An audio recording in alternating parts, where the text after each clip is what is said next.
My name is Mads Vesterager Nielsen. I am on a motorbike adventure across China. So far, I have covered around 5,000 kilometers. Now, I have turned south into the inhospitable landscapes of the Tibetan plateau in Qinghai province.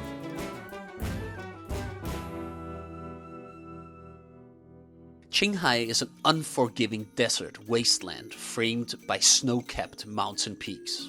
From the Jade Gate, I passed through the infamous Dangjin mountain pass, which is the gateway between Gansu and the Himalayan plateau.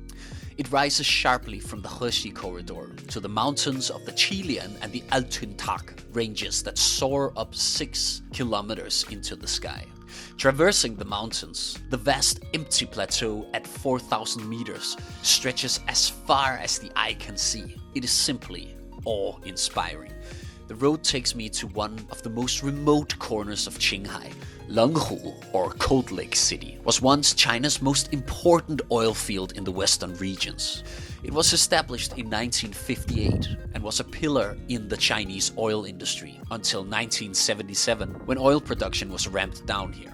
Local residents of a nearby village tell me that the surrounding deserts used to be grasslands, and the impact of the oil production slowly caused desertification. Over the past decade, government plans to protect and restore nature and wildlife designated Lenghu as a protected reserve, restricting any further construction or industrial development here.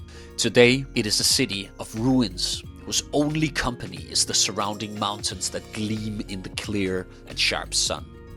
Following the desert road south, the road runs over the salt deserts of Mangnai. Asbestos and salt are all mined in the sand dunes, and the salt lies on the top of the sand like thin layers of snow. The air is salty and alkaline, and slowly erodes and discolors anything it comes in contact with. After days of driving, the wheels of the motorbike, my backpack, and my shoes begin to take on a white, yellowish tint.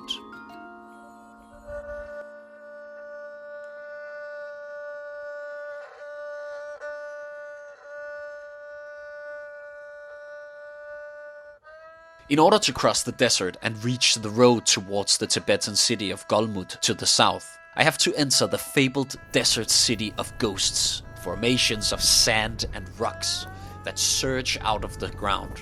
The howls and gusts of the wind passing between the stones have gained infamy for resembling the screams of ghosts. It was a place shrouded in danger and mystery because of the many travelers that never made it past its dunes. Most of them got lost between the maze-like rock formations or fell prey to marauding highland bandits. Thankfully, I made it through. The dangers are not as they once were. The Qinghai and the Yahoo lakes emerge out of the desert and stretch for kilometers. These are huge blue salt waters, a bittersweet sight for the thirsty travelers that have passed by these shores through the ages. My travels take me further east towards Qinghai in the Mongolian and Tibetan region of Haixi. A mysterious area at the Tuosu Lake has been named the Alien Ruins, owing to strange rock formations in the area. Some people even claim to have seen UFOs here, but it seems the myth have given rise to these stories and not the other way around. When I arrive, the area is flooded, and the road leads directly into the salty waters of the Alien Ruins. I camp on the shores of the lake and cook yak meat over a bonfire. Western Qinghai has been one of the most out-of-this-world places I have ever visited. Surreal and with a hint of sci-fi, its deserts remain deadly and desolate and unseen for most travelers.